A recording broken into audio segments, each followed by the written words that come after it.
Hello, this is Susie from Alabaster Flask, and I'm going to try to do this video because time is running short, and if I don't get these sent out soon, then their recipients will not have their journal for Christmas.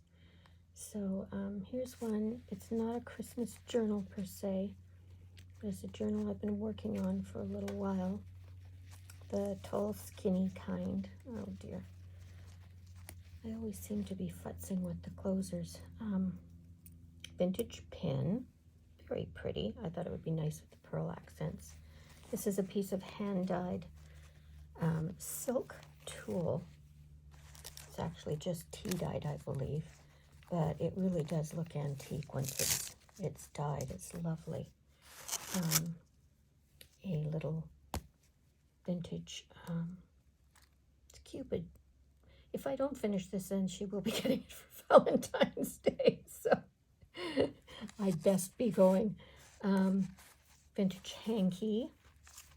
And this is like a cinch, I will call it, for lack of a perfect term for it, but it's like a belt. So it's made out of vintage tapestry fabric. And this is a coffee-dyed vellum outside. I just love the way the vintage look that this gives to them.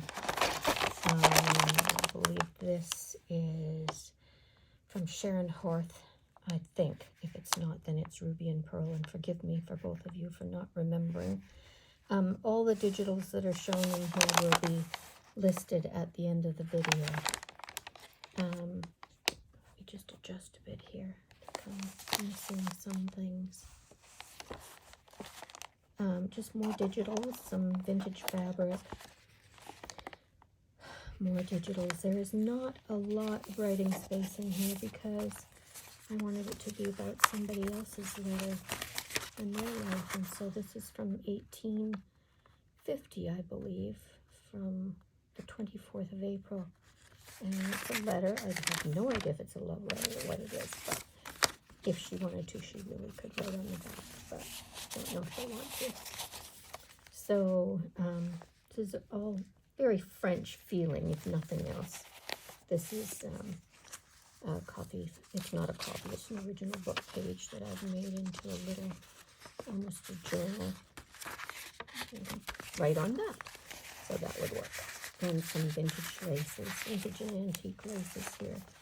Same for a hand-dyed motif with a vintage flower with a little mother of pearl sequin.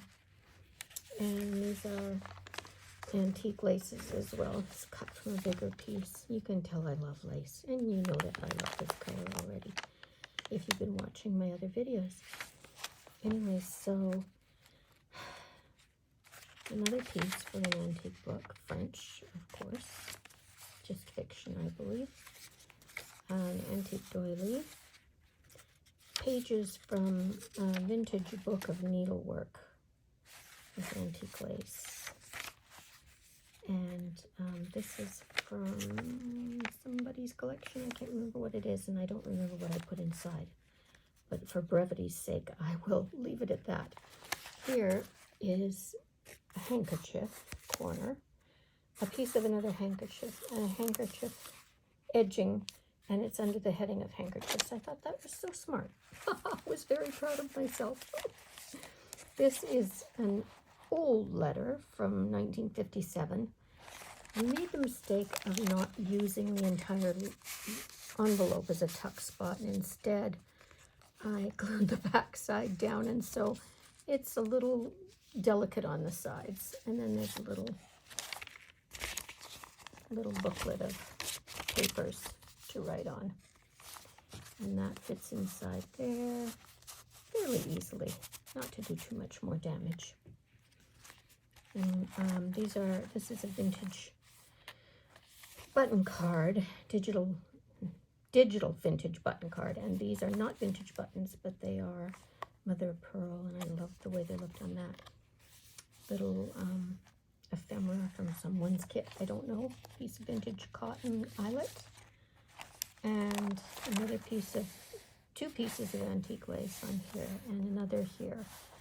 And this this is not a tuck spot, although it looks like it is with a piece of vintage fabric growing out of it. Anyways, that's the end of that journal. And I will be doing more on the Christmas journals that I've done shortly, but this one needed to be done now.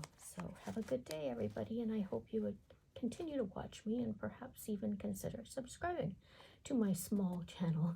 Thank you. Bye-bye.